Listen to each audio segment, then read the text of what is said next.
A man chooses, a slave obeys. Welcome to the Ethics in Video Games podcast, where we explore issues at the intersection of ethics and video games. What follows is a series of graphic, interactive scenes that we can't show you.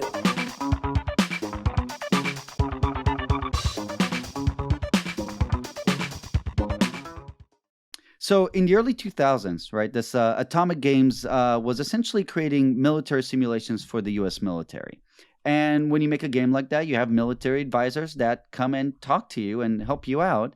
And their military advisors were coming from Iraq, right? They were war veterans. And, you've had veterans as students. They play a lot of shooters. And these soldiers essentially, as they were visiting Atomic, were telling them about their adventures.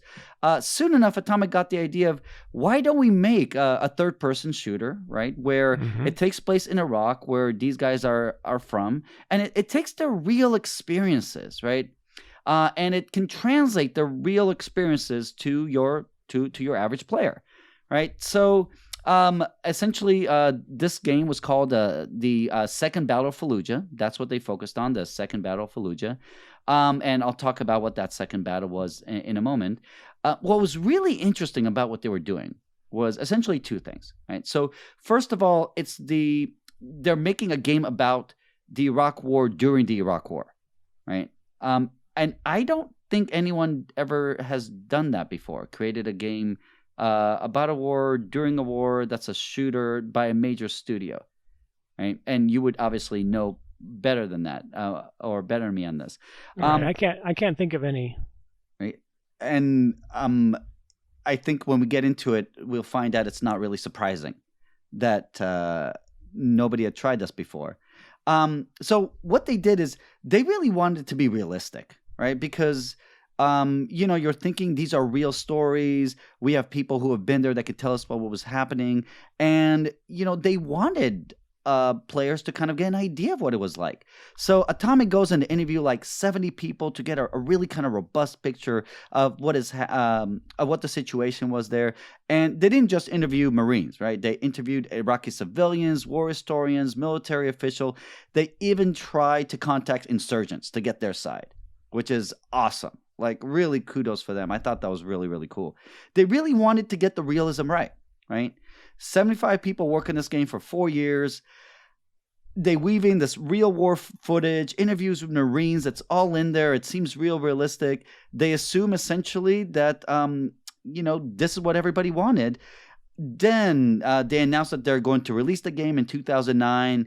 And their announcement is like explosive. All of a sudden, critics come from everywhere. It becomes this huge thing, and 3 weeks later, Konami, that was going to be their distributor, says we're not going to distribute this game. It's it's too controversial. No one else picks it up, and the game and Atomic are pretty much done, right? So what happened? And what we want to think about is essentially, there's tons of war games, right? Mm-hmm. So sure. Why would people be so upset about a war games with a mechanics and story that really isn't that different from other military shooters, right? Mm-hmm. And what can we learn from this? So there's 3 questions that I want us to hit today, Andy. Okay. What are the moral challenges of doing this responsibly, right? What can we learn from this about making, a morally responsible game about a real event, right? And is there a double standard here when it comes to video games, right? So let me start with this, Andy. Do you have a favorite first or third person shooter war game? I don't. I've never been very good at them. My hand-eye coordination has never been very good at them, and so back in the early 2000s, when people were playing a lot of Doom and those sorts of games, I sort of got behind the 8 ball and went to other games. So I don't actually play those sorts of games. Not enough to be good at them. Not enough to have a favorite. It's I think we talked about this in our first episode. It's hard to be good compared to, people who have done this for years and people with much younger reflexes. That's right. I really like Specs Up the Line. I thought it was a really great game. I play these every once in a while. They're not my favorite kind of game. I like adventure games more. But every once I played the last Modern Warfare. I thought it was great. Okay, so right, but you're familiar enough with these games, right, to understand, right, how they Oh, work. absolutely, yeah. I have to know. I have to know about how these games work. So, how would you, as a designer, think differently about creating a game like this if you're talking about the Iraq War and it's happening, right, as you're designing the game? Well, yeah. So you just have to be super careful, right? Some of the things that I was thinking about in terms of how I would go about approaching this is, in the sense of like, how do I handle these sorts of issues? First, you want to make sure that you're not hurting anybody by presenting what they have lived, their lived reality, right? They're people who have lived this, and you want to make sure that you are presenting their lived reality accurately, so that they recognize it, so they don't feel like they're being lied about, that they don't feel like that somebody has taken their lived experience and done and twisted it in some way. And then who would this? Yep. Oh, sorry. It could be anybody. I mean, anybody that was involved, whether it's soldiers or civilians or insurgents or people, even people who are loved ones of soldiers, right? So you just have to be super careful about. Because these people lived that experience. They have like strong feelings about this thing that they lived through, and you did not. So you have to be super careful. You just have to do your research and be very respectful. And the other thing I would worry about is what am I saying with the game? What is the point of view of the game? Because everything that we create has a point of view, right? Right. So I would want to make sure that I wasn't saying something with the game that was in some way disrespectful, or normalizing or whitewashing or any of those things that come up in the way that these things have been handled. And you want to. It's just another way of being respectful for the event itself and the people who are in it. And I would say that it doesn't matter. It wouldn't matter if the war was still going on, or whether it was 20 years old or 40 years old. All of these things, you'd still want to be as respectful as possible. Right. So our issue here in part is going to be, what does it mean to be respectful here to everybody involved, to the event as it happened. It's interesting, this idea of, right, we're always coming from a value system, right? We're always making some sort of value judgment about what we're doing, and every game carries with it some sort of value, some sort of ideas of what it tells you is good and bad to do in the game and maybe in the world. And honestly, it's pretty easy to tell what the value system is, because you can just look and see how you're supposed to win, because that's its value system.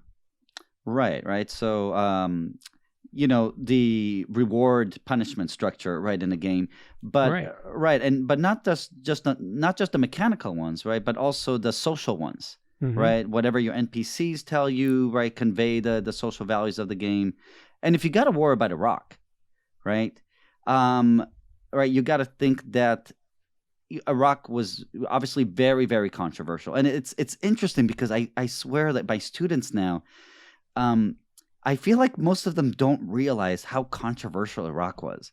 And it doesn't feel like that long ago to me, but of course that's what older people say to young people, right?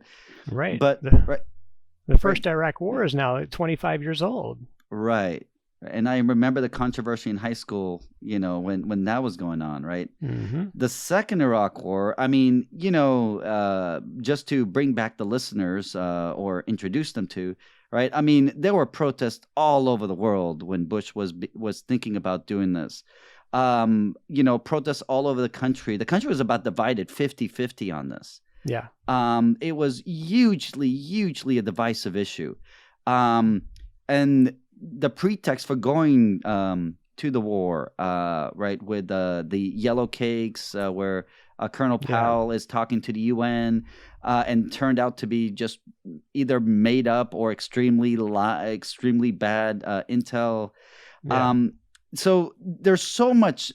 The Iraq War was so politically charged, right? There was talk of, putting President Bush, on crimes as a war criminal, right? Mhm. If only the U.S. would have signed up to the international court. It's one of the reasons we don't sign up for the international court. So Right. So now you get a game on this extremely controversial issue, and well, That's right. it's hard not to think that whatever you're going to say, you're going to say something about it. That's right. You are. You have to. There's no way that you can't. Right. So, I mean, you could try to ignore it, right? But even if you're ignoring something, you're going with some sort of narrative about how we should feel about it. Right. Right. Yeah. There's no way that you can present a topic and not say something about the topic, even if you're trying to present it in the most unbiased way possible. Right. Okay. So here's our topic, right? So our topic here is we're in the Iraq War. And we're in specifically the Second Battle of Fallujah, right? So this is essentially a joint British-American Iraqi offensive. Fallujah, I think, is the second biggest city in Iraq, right? And they were trying to clear it before the election, right? So, the U.S. Essentially, conquers Iraq, or whichever other way, liberates Iraq, whichever way you want to call that. It has these election post Saddam, and you need people to participate in the election, otherwise it has no legitimacy. So they need to clear out the city, but it ends up being this incredibly bloody battle, right? Yeah. The bloodiest battle involving American troops since Vietnam. About 100 coalition soldiers die. Over 1,000, I think 1,200 to 1,500 insurgents, and 800 civilians, right? So 800 civilians. I mean, that's a lot. Actually, I don't know if you remember, we had a former game design student who, I think Hassan, who told me that his girlfriend. I never met him. I know who you're talking about because I've heard about him, but I've never met him. He was great. And he said his girlfriend's uncle died in this battle, right? He was one of the civilians died, right? And I think about that when I think about this game, right? These are people, right, with families who, of course, might see the game, and we got to get into that, right? But besides that, you have all these people that were wounded, tons of people that were left without homes, and then this is a time where you're joining what is going to end up being 2 million refugees, and this is before ISIS shows up and blows everything up even more, right? And then there's like firsthand Iraqi accounts of the coalition forces didn't let military-age males leave the city to make sure that no insurgents leave, and that probably meant that more civilians were going to die, and that maybe the U.S. used white phosphorus, which is banned according to and international rules of war. And according to at least one report on the armed services admitted using it. Right. So there is some evidence, right? Although they said that they didn't use it on civilians, they only used it on insurgents. But how? Right. It's house-to-house fighting. How did they? Right. And this is the other part of it, right? House-to-house fighting. Right? So hard to tell who the enemy is, right? That's right. I remember Atomic in their trailer for this, essentially they were saying how because of the kind of fighting they had to do, they had to build a new engine so that you can break any wall and enter anywhere. Well, God, I mean, can imagine how many civilians could die this way, right? And that's not even an illegal way to do it, to kill civilians. Right. That's just an accidental way of killing civilians. Right. And so, and you're thinking, right, again, we're doing this, right, in order to kind of bring up the involvement that is involved in the world and in the people that were actually there. And then you got the soldiers, right? Mm-hmm. And, you got thousands of veterans that beside the ones who died, right, and beside the ones who are injured, right, coming back from Iraq heavily traumatized with PTSD. Sure. I personally I've been just amazed by the number of veteran students I've had who really suffer incredibly badly from PTSD. Yeah. Right? And then you've got that high suicide rate that goes along with that, right? So it's a very, very sensitive situation. Yeah. There's a lot of ways you could go very wrong with a game like this. Give me one. Let's start with that. You could present the combat in a way that trivializes, like you were just saying, someone's actual trauma, Okay. and make them feel worse about the PTSD that they're feeling after they've come back. They can make them feel like they didn't earn that, like a lot of times sufferers of PTSD are told that just get yourself together. It wasn't that bad. It wasn't whatever. It doesn't, like, you don't want to trivialize that, because that makes people feel worse about themselves. Right. And what can trivialize something more than a game? Well, Right.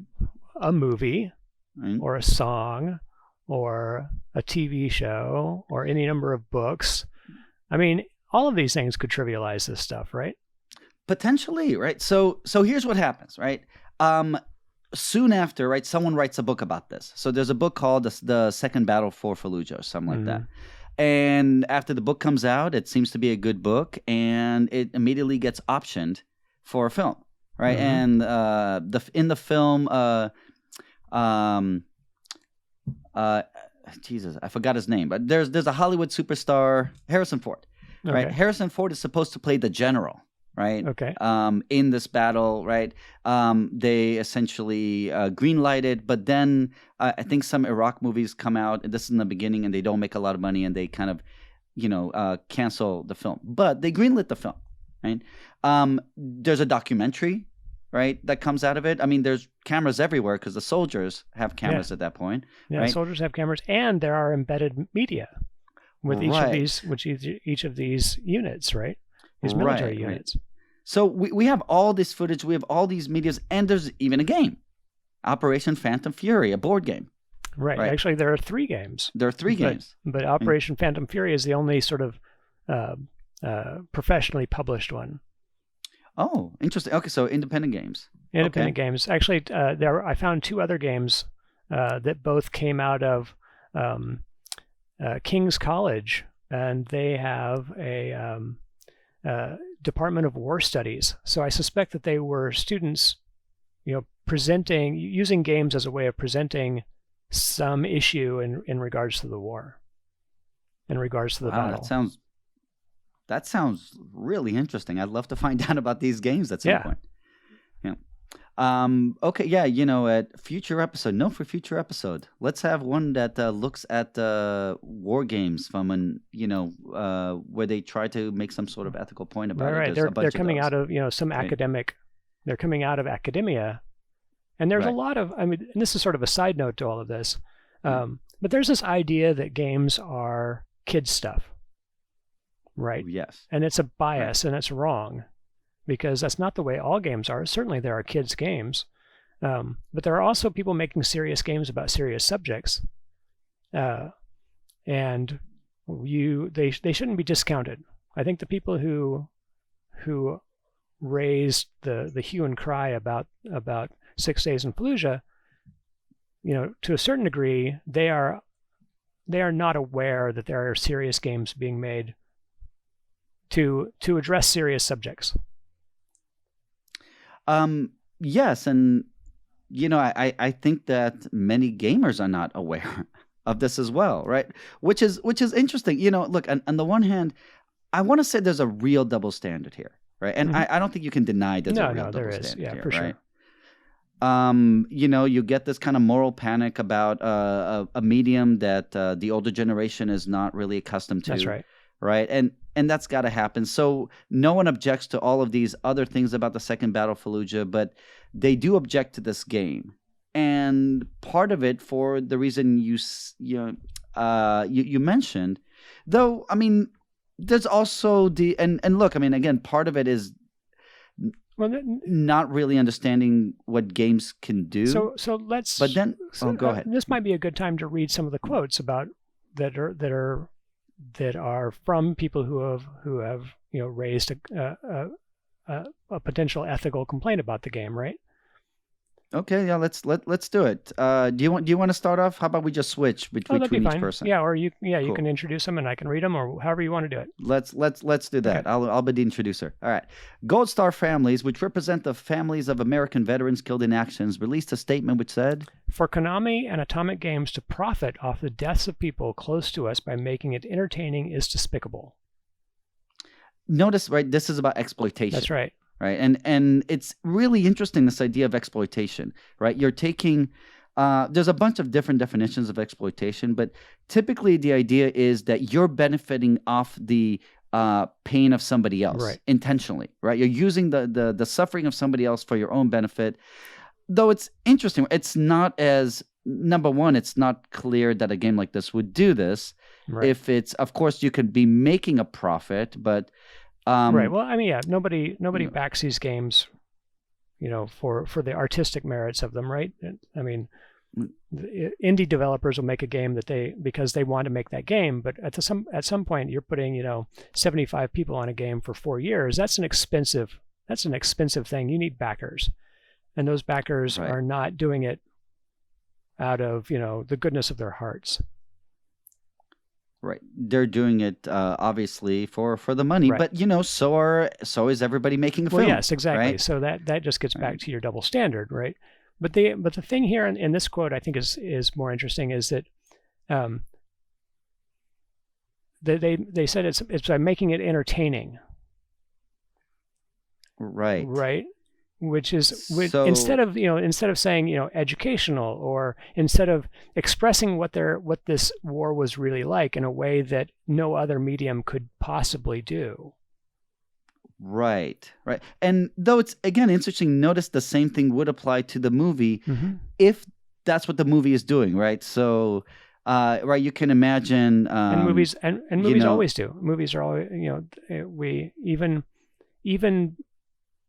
documentaries we watch for their entertainment value and for their educational value, but for their entertainment value. Edutainment, right? That's edutainment is what we a lot of times want. I don't know. To me, it explains a lot of what we do. Right.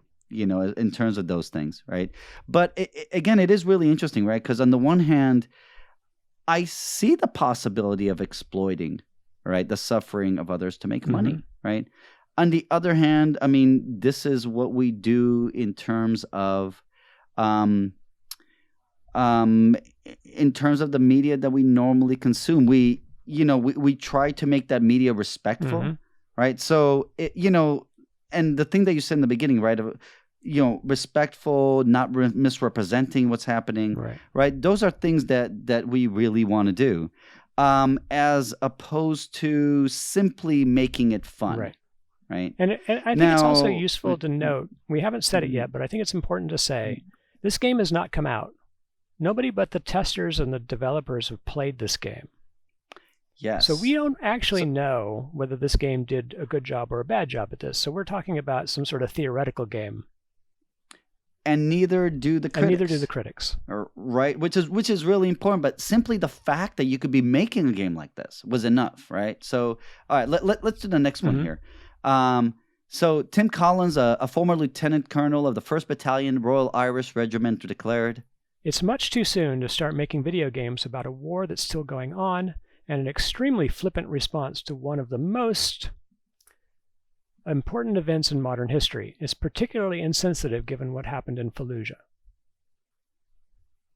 Okay, right. So this idea of much too soon is interesting, right? Because you mentioned from the beginning that you don't think time really matters. One of the things that I always compare this to is, like Apocalypse Now. Sure. Or, how right, which is... How about The Sound of Music?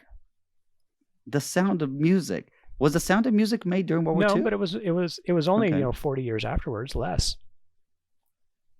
Did you say 4 or 40? Or I'm sorry, 20. I meant 20. 20 years. It was like 20 years later, right? It was 1961, I think. Right. Well, yeah, was that too soon? Clearly not. Right, but right. It's interesting because I'm not, I don't want to dispel the idea that it is too soon.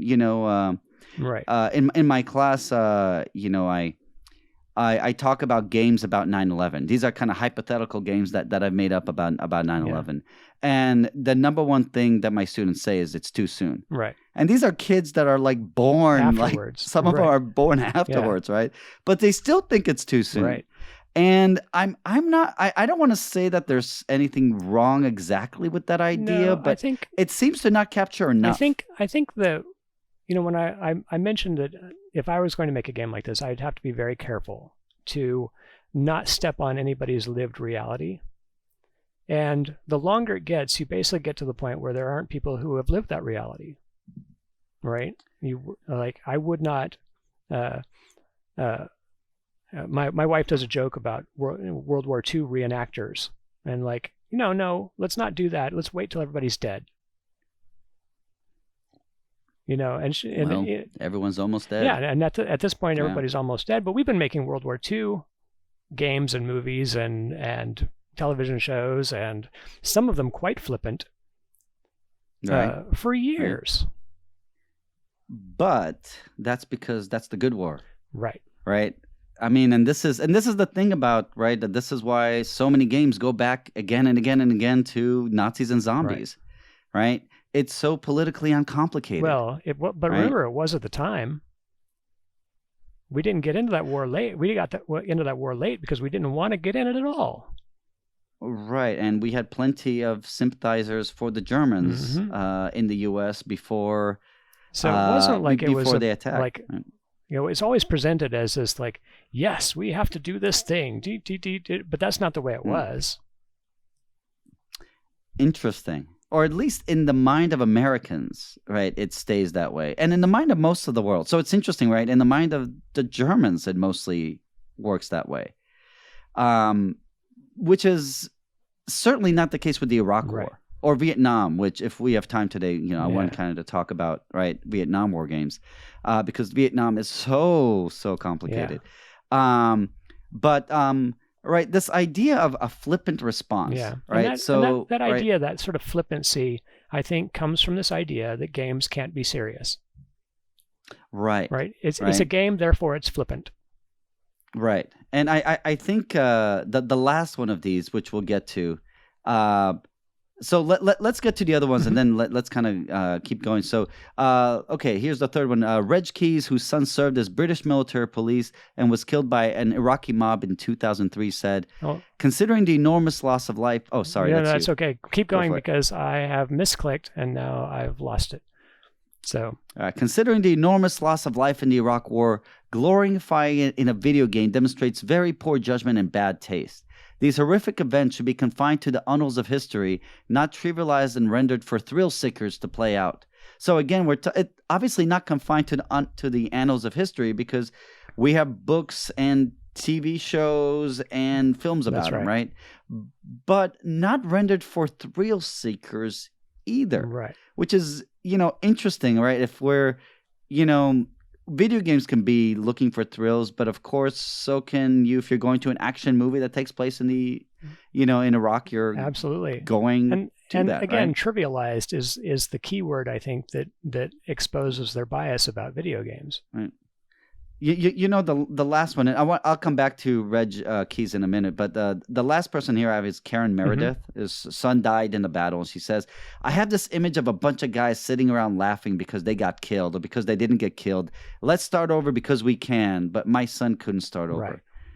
Right. And I think this really captured this whole idea that we've been talking about, right? This flippant, right? It's a game. Well, yes and no. Although she's actually at this point not talking about the game; she's talking about the playing of the game.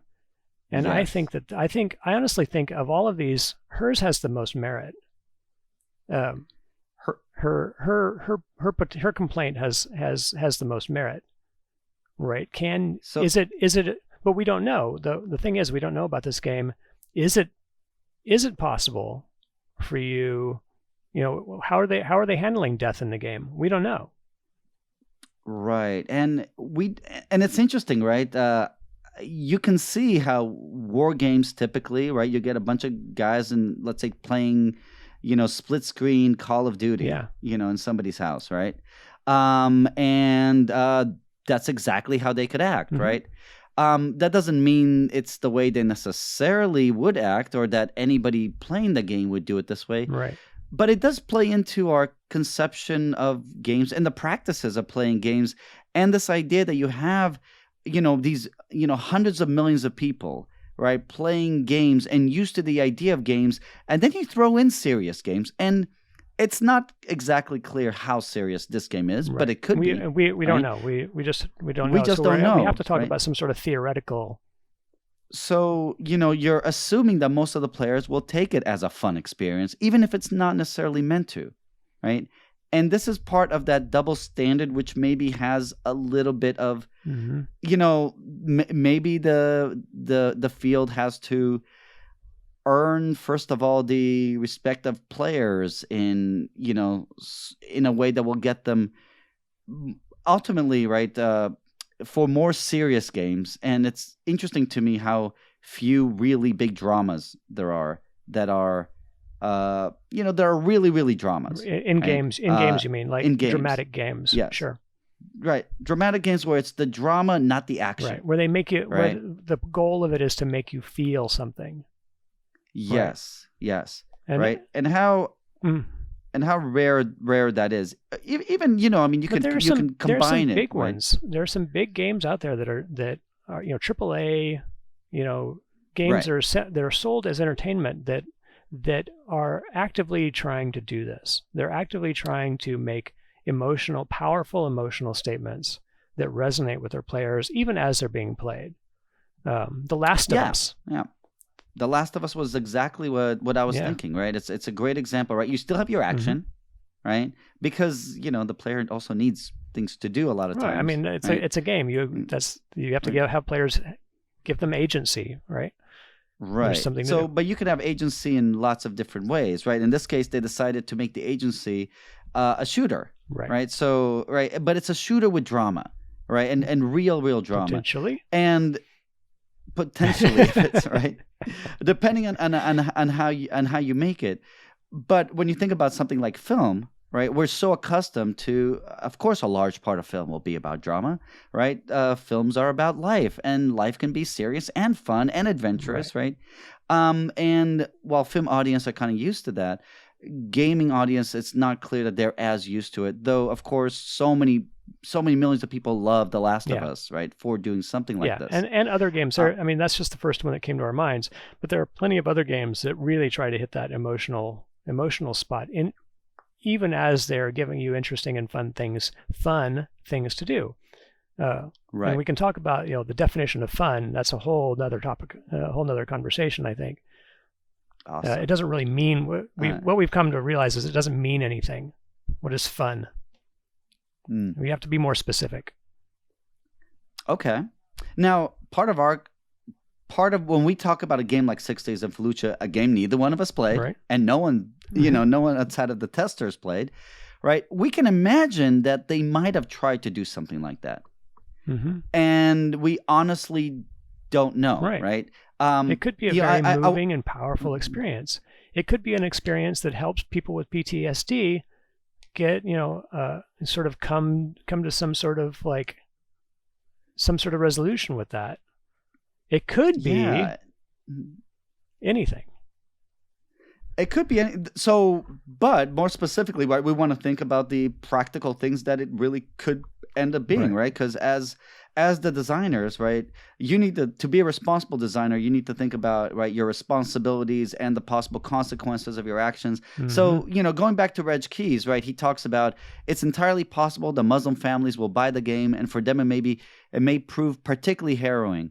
Even worse, it could end up in the hands of a fanatical young Muslim and incite him to consider some form of retaliation or retribution. Right. He could use it to get worked up and want to really, quote unquote, finish the game. Right. Right now. That particular is that possible? That particular complaint, I think, has the least merit.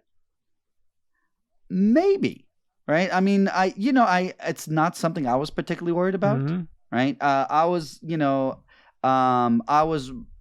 would be more worried about triggering PTSD things. The kind of thing that Karen Meredith, whose son died, is concerned about, really trivializing right the experiences of these people. And I'd be worried about it taking a very American or Western side in this, right, and not representing the experience. War games can whitewash the experience so easily, right? So that's a really, really big part of it, right? So playing that game could be your experience, just like we have so many movies that, teach people what the history was according to the whitewashed version of their Hollywood picture, right? We could have the same thing with video games. And, that's a real concern. You're miseducating, you're leaving out these key perspectives. And you're not just disrespecting your audience or disrespecting these people, even if they're not playing, but again, there's these possible harms that can happen, from your game, and that I think are. And that's where is it from our game? Like, that's a good question. So, right? Here's somebody. Okay. And you're telling me that he's like. He's, maybe he's a straight A student who has been, a perfect kid his entire life, and is going to med school or whatever. Whatever you can imagine, like the perfect, the with the full realm of all goodness ahead of him and the potential goodness that he's going to create in the world, and he plays this game and decides to be a terrorist. Yeah, I'm certainly not saying that. Right. Right. It's not. Right. It's just not a believable situation. Right. It's not a believable. Who is this kid who's supposedly going to get turned by playing a video game? Right. And well, I don't know. Potentially depends on the video game and depending how it's done. So I think it's more likely he's going to get angry at the developers and bomb the developers. Right, that could happen. But I'm thinking about. Not that I'd want that to happen, by the way. Right, I'm thinking about games that are designed. So let's say ISIS designs a game to kind of like incite the pride, Mm-hmm. Of players to more closely associate them with this particularly radical, fanatical Islam. Do you know about the U.S. Army? The U.S. Army, of course, yeah, the U.S. Army game. The U.S. Army game. They had the great idea that no matter who you were when you're playing, it's a versus game. You have a team, your team versus another team, and it's a shooter. You always look like U.S. soldiers, and the other team always looks like Muslim terrorists. Right. In every version of the game? Well, I mean, they've updated. They've updated it a couple times. This was the first version. Right. And now you're worried about ISIS making a game? Right. So, it was great. There's a great episode of oh man, what's that YouTube series video games? Slips my mind. Extra Credit. Right. So there's great Extra Credit about propaganda games. Mm-hmm. All right, and he talks about U.S. Army, right, as a propaganda game, which it is a propaganda game, right? And it is interesting about the game kind of is supposed to be realistic in terms of military training, but it whitewashes all the moral questions involved in what does the U.S. Army do? What would be your role in the U.S. Army, right? Which are and it valorizes the U.S. Army without question, right? And that's where you get to propaganda. It's really nice. The guy in there, in Extra Credit, talks about that versus the game Special Forces, which was a Hezbollah game, right? Where essentially, right, that's an anti-Jewish, anti-Israeli game where you practice essentially, killing the Israelis, right? Or the search for Saddam, which was a game that got turned into an attack on Bush, right? So you take you take the elements and you kind of switch the sides, and you can see how some of these games they're about the real world and they're very, very one-sided, right? And they're propaganda games, but this game doesn't have to be, right? So and it doesn't. It just has to, the U.S. Army right, game, especially in the beginning, they might not have even, given these things much thought, right? They just thought our job is to recruit, and this is a recruitment tool, right? But let's say this game, 6 Days in Fallujah, is just made from the perspective of U.S. Marines, and it valorizes the Army, and it kind of ignores what happens to all of these civilians who die, right? Civilians who probably would have lived if it wasn't for, this attack. That's right. Right? We could imagine how this is being used as part of propaganda, within, let's say, ISIS, right? Later on, right? So there is, again, I'd be more concerned about consequences immediately to the emotional health of people who are involved than to radicalizing anybody. Right. But it's possible. More than that, I would figure that it's possible in the sense of, at the time, things were delicate between Iraq and the U.S. I'm sure things are still delicate within. We just don't hear about it anymore. Yeah. Right. But how would that play out in Iraq when this game comes out? Right. About the war in Iraq, and you get this kind of view, and how would that help? How would that impact the way that people would look at what the U.S. did there, right? If it's being whitewashed in this way. Okay, so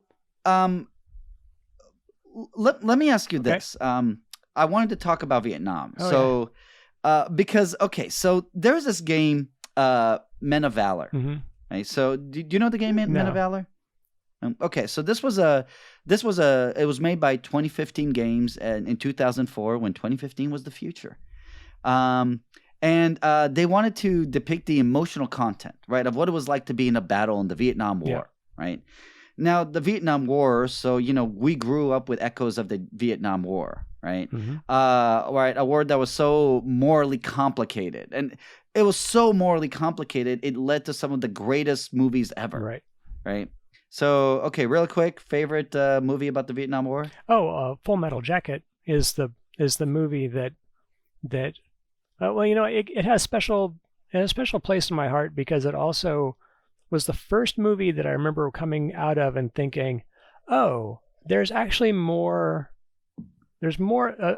A movie does more than just tell a story.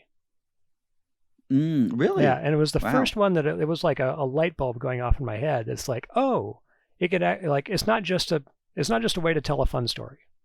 There's actually more going on in that movie. And there's so much going on in that movie. And there's so much more going on in that movie. Right. So, it's interesting. And it's one of the ones I have two favorites, that and Apocalypse Now. Okay, sure. Right. And then you could add to that like Deer Hunter and, Platoon, which are, there's a ton. And there's others. There's awesome movies. So why is there no, this subject matter is so rich. There's so much to do with it.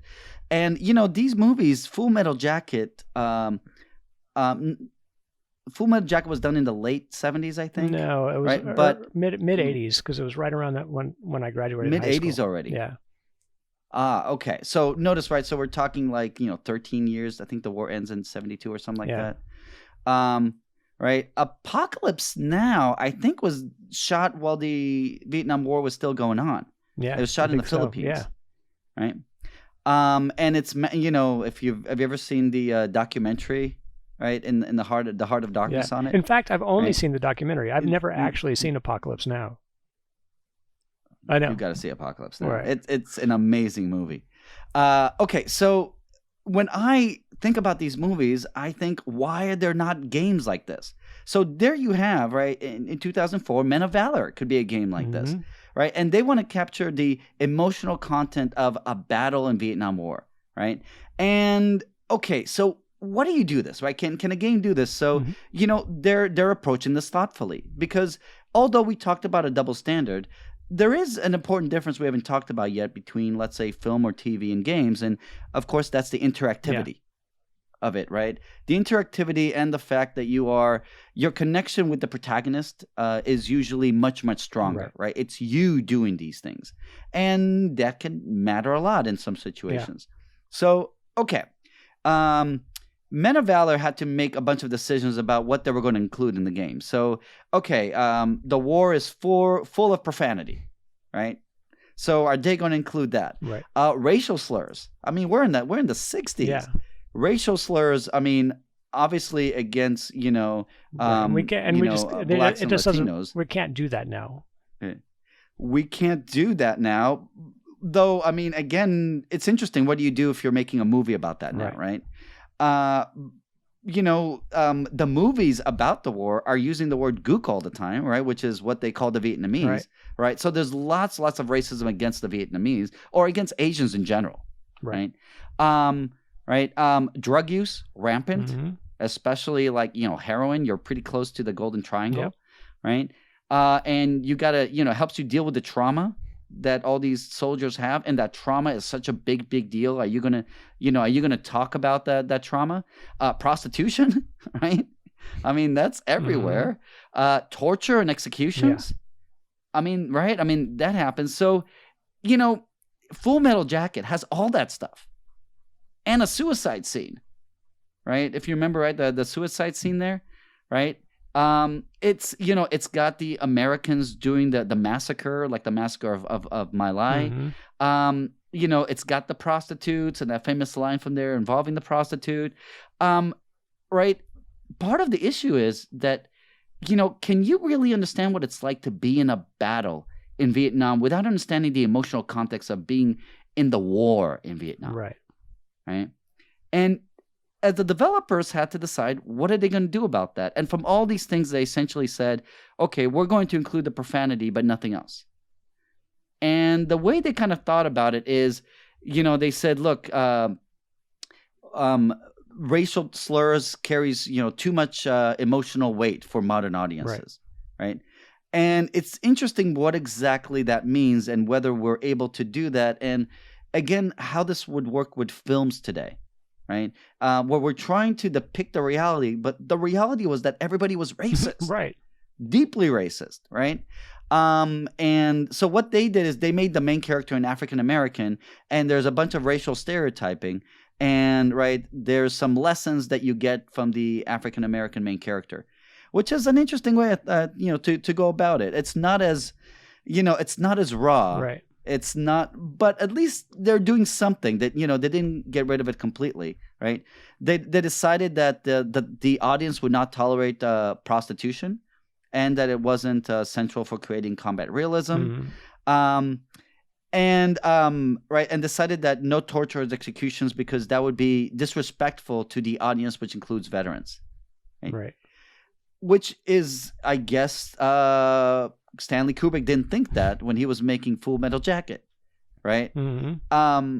Again, right? But comparing these two movies, I think it's understandable, and it's interesting. Oh, sorry, you I was going to say, in movies we had this conversation earlier, right? We had this conversation about what was okay in movies, and out of that conversation came a tradition, cinema verite, which is try to be as honest as you can about everything, and which allowed characters to be racist and say racist things and to have racist dialogue, and in ways that we haven't had that conversation in games yet. We haven't had that. We haven't had ludus verite. Ludus verite, right? It's not a thing. Nobody said, what, we need to make games as as emotionally realistic and as historically realistic, and that should be okay because that's the aesthetic that we're choosing to apply. It's interesting, right? This idea of characters can be racist. Can your character be racist? Right? The character that you identify with, and of course, the answer to that, hell yeah, that would be so interesting such an interesting experience, right? Your character is racist. Of course, there are some people who would, enjoy that, being racist. But there's a lot of developers who are very, very. There's a lot of thought about whether or not it's okay to put words in the player character's mouth. Right. And I think it's okay. I actually think that it makes the game more emotionally appealing if the character that you're playing has character that is not you. Yes, I think that's a blank personal characters. bias. I think blank characters for drama can be really hard. Yeah. Right, because you need to be stepping into a life. Yeah. For that to work, and and sometimes it's really interesting to step into the life of a character that is very different from your own. That's right. Right. I've always felt that with female characters. Right. But that it's such an interesting experience. Yeah, but at the same time, you don't want to normalize bad behavior. Right. You don't want to make it like right. No, it's okay for these things. You want to really reinforce the magic circle that we talked about the first time. Like, this is okay within the game because of the aesthetic that we're going for, and the rules of the world and the time period, and like all these things reinforce the magic circle. As soon as you're done playing the game, you don't want that behavior to trickle out. Right. Yeah, interesting though. I'm imagining a game where you're playing in the world, right, with your squad of, real players, right, in this world, and the kind of toxicity that you could potentially get from that. Right. Well, yeah. As soon as you let other people also into your game world, you're like, as a game designer, when I let you into my game world, I am releasing some control of my game to you. When I let you and 10 of your friends into my game world, right, I have almost no more control over anything anymore. Right. We can play the game, socially any way way you want. Or we can redefine the game. That's right. So, let me ask you this. So it's interesting, this idea of, on the one hand, we can have, let's say, ludus, right? Ludus verite, right? So ludus verite. On the other hand, remember this idea of, is the game going to say anything about the world, right? Is the game going to have a point? So if 6 Days in Fallujah, right, is going to say something about the Iraq War, is that something then that you should take away? Take away with you. Should there be a lesson here of some kind? Because Full Metal Jackets, it's got a lesson. Oh yeah, right. You're walking away with something for from sure. And with games, it's harder because when we step into a game, we're expected to be given goals, and then we're expected to achieve those goals to win. Which means it's really, really hard to do tragedy. Where you're given a goal and you're given some sort of tragic flaw, and at some point you're expected to not be able to overcome your tragic flaw, and your tragic flaw will bite you in the ass and you lose. Well, that is exactly Specs Up the Line, right? Is for those of you listening, if you've never checked out Specs Up the Line, it's so interesting. And you're leading a squad, and you essentially have this flaw, and it leads you to doing worse and worse and worse things. And it ends with a suicide. That's great. Your own suicide, right? But you probably don't choose it. Not the suicide part, but it felt satisfying. Oh, yeah. Because it felt like tragedies can be very satisfying. Satisfying stories to play out, right? Right. It's just, it's interesting. It's the only time I've ever had the only other tragedy I immediately think of is The Last of Us is tragic at the ending, right? It ends with a lie. Yeah. Right. And that's what makes it such a great ending. And as far as I'm concerned, right? The fact that it ends with a lie, you end up weak. Right, you lie to the person that you love, that you're willing to destroy the world for. Yeah. Right, and you're weak. You're weak for it. Okay, so let me ask you this. In this past week, as we were getting ready to do this recording, I found out through my Google feeds that Highwire Games, a game company I haven't heard of before, is releasing a remake of 6 Days in Fallujah this year. Which is interesting to right? call it a remake. Or, sorry, maybe I shouldn't call it though it is because they had to remake everything. It's 10-year-old technology, right? So it's probably Right. accurate to call it a remake. It's just weird to call something a remake that never got published in the first place. But it was made. Right. Right? Right. It was just never, distributed. Right. Right? And some of the people involved from the very beginning, I think especially their top military advisors from the very beginning were involved in this one too. And I think they interviewed some more people as well. But it was interesting, right? The article I read in Polygon about it essentially said that they were asked about the controversies.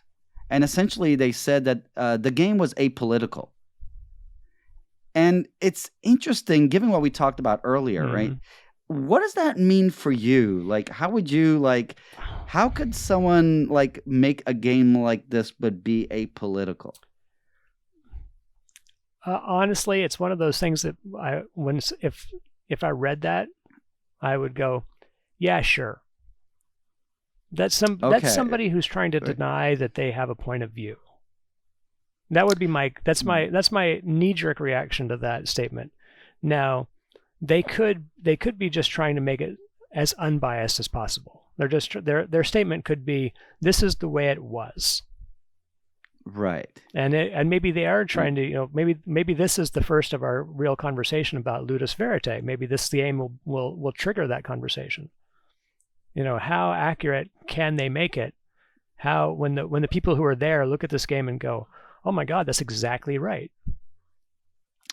Right. Well, though, of course, it's so hard to imagine that everyone that looks at this game will say that, given that people are still coming from very different perspectives. But at least you can imagine the big stakeholders, right? I've always thought if someone was going to redo this game, you had to get Gold Star families. Gold Star you early. Gold Star families, right? The people that were there, the civilians that lost lives and lost family members that were there. Right. You need to connect to those civilian groups, right? You need to connect to veteran groups, so you have buy-in from the very beginning, right. And so they feel like you need to their show point the of view city, is being represented. If the city is in the process of being destroyed, as it was, the details of what that city looked like have to be just exactly right. And people need to be able to look at that and go, "That's where I lived." And after it was destroyed, that's exactly what it looked like. Yeah, that's it's interesting, right? Because to me that sounds possible, right? You can see, right, right, yeah. And you can see how the game ends with let's say your squad helping to win the battle, but you don't need to represent that winning the battle as something awesome, right? Winning the battle means that the city is sort of cleared for now at terrible cost of lives. It's a single player game, right? I think I remember reading. I believe it was, or they didn't have yet a multiplayer component. And it's interesting what they would do with it. One thing that's different if it's a single player game, then your goals, your personal character goals may be very different. Right. Right. Right. Your personal character goals they have said it's a survival game. Which means it's a shooter survival game. So which means that they are your primary goal is to live. Okay, right. Which is interesting because your primary goal as the soldier is to achieve your mission. Right. Right. So it's interesting, by changing the goal to your primary goal is to live. It in some sense it humanizes it and puts the tragedy of everybody having to be there, or the tragedy of the soldier, potentially, if they do it right. On the other hand, again, that might mean kind of whitewashing over the fact that, you are the powerful American going in there. Right. Or Brit, or other member of the coalition. It also allows them to go, forces. If phosphorus was used on civilians, it was used by somebody else. Right. So there's a whole lot of possibilities here, and I I can't wait to try to play this game. I'm interested in reading about it. Is what I'm interested in reading what people think about playing this game. I have thought for the last 5 years about this game, and I can't believe someone actually is making it. So for me, it's like I want the experience, right? And I've always kind of thought about it as an example of how hard it could be, right? To make a game that really reflects reality, and how you need to kind of pay attention to your the different stakeholders involved, and not just to getting it right, but to being attentive to your responsibilities to everybody involved and the potential harms that it could cause. That's right. But I want Full Metal Jacket of video games, right? Which would be a very different experience, right? Because it's so abstracted in so many ways to crank up the emotional content. Yes, and after what happened with 6 Days in Fallujah, I mean, I understand why developers would back away from this kind of engagement. You're taking a risk, a big risk. It's a big risk, right? Particularly like I don't begrudge Konami in any way for walking away from this project before, because the PR on it could have just gone so south so much further. Right. And they're not invested in that. They don't have a horse in that race. They're just going to get out. Right. Well, then my hopes is that Highwire Games did this right, and that their distributor is happy with them. And let's end in this on that note with optimism, hopefully. Great. Right. Thank you for listening. Yeah. Go play some great games.